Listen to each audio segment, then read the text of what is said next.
All right, then what he does is he says, let's begin our discussion by returning, not coincidentally, to the Enlightenment, where many of the relevant problems began. And he lists several problems with regard to science and morality coming from the Enlightenment period.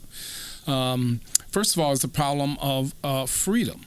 He tells us that Immanuel Kant's overall philosophical project was to reconcile the new scientific picture, of the world with apparently obvious facts that humans were autonomous moral creatures. So what's the issue here? Well, if indeed the Newtonian science is correct, and the world, the universe, nature, all that is, works the way that Newtonian science describes it, then everything is kind of mechanical, right? Everything works according to natural laws, and, so you let go of the rock, it'll fall, and, and that sort of thing. The rock has no control over what it does. It just follows these various laws.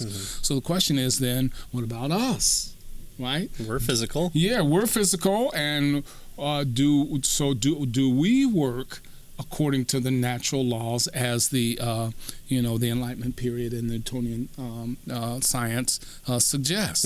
And if that's the case, then we're not free. Just like the rock is not free to fall if you let it go, we're not free, right? And so that's what he says. After all, we're all composed of the same stuff as everything else. Then it seems reasonable to suppose that we're governed by the same laws as all the rest of the stuff. But these laws are deterministic, right? They determine what's going to happen, right? That is, the laws of physics entirely determine or dictate the behavior of every bit of matter in the universe, right?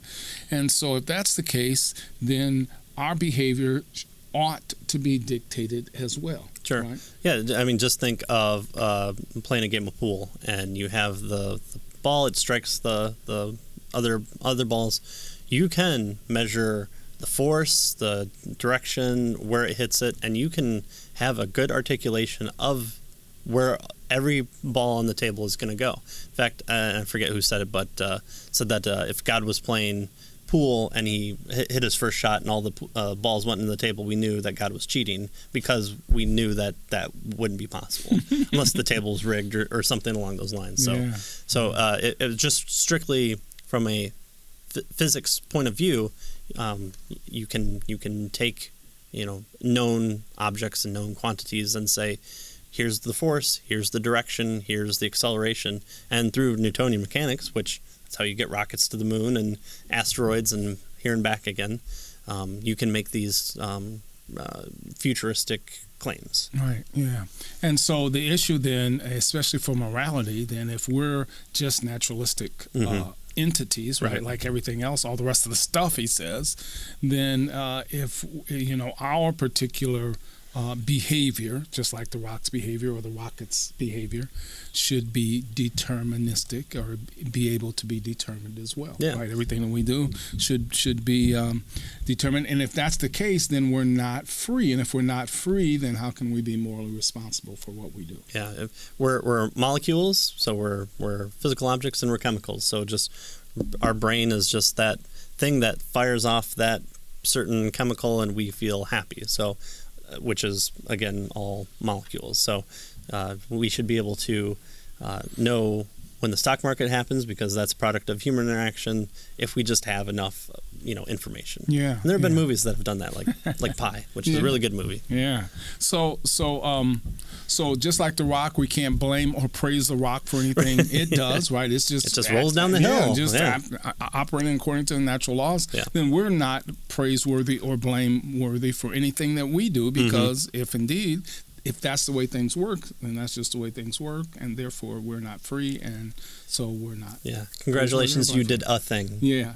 That's about it. Something was done, and and that's it. Was it more, or was it free or not? It wasn't free because it had to be that way. Right. Yeah. So that's the first issue: freedom, science, and morality. Right. If indeed science is the way that it seems to be with regard to, as he says, the Enlightenment, especially Newtonian science, then it seems to bring into question our freedom. Right. And this is something espoused by Sam Harris. He has this deterministic understanding of life but yet he operates in the sense that he doesn't believe this. I mean, I honestly believe that he believes it, but the way he acts, the way he conducts his life, is not congruent with the fact that it's really difficult to act that out, right, in your behavior. And now we'll see someone who came pretty close in a minute here in this chapter, right? Who tried to act that out, right?